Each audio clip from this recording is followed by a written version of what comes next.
માં પહેલી વખત ઘરે ટીવી આવ્યું, કોટેબલ ટીવી ઈ વાળું, સમજ્યા?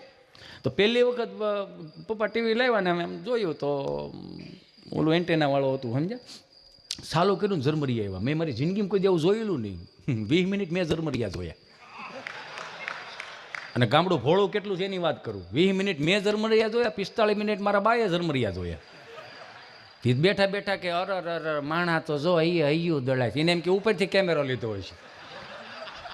મેં કીધું બા, પરબનો મેળો નથી આ. તો મેં કહ્યું તકમરિયા કહેવાય, ઝરમરિયા કહેવાય આ. અરે હા એટલે કહો. મેં કીધું આટલું બધું કાળું ધોળું માણા કેમ આમથી આમ જાય? એને એમ આ ભોળપણની વાત કરું છું. પછી થોડાક દિવસો ગયા એટલે કલર ટીવી આવ્યા. એ કલર ટીવી આવ્યા ને એમાં ચેનલોવાળા ઉપરથી મહાભારત ને રામાયણ ને એવું ચડાવે. તો તમે જોઈજો, આ તો હવે એડવર્ટાઈઝનું બધું ઓલું થઈ ગયું. નકર એડવર્ટાઈઝની બાપુ પટ્ટી આવેલી જતી, આમનું નીચે પટ્ટી આવેલી જાય. ઘટના એવી ઘટેલી, અમે બધા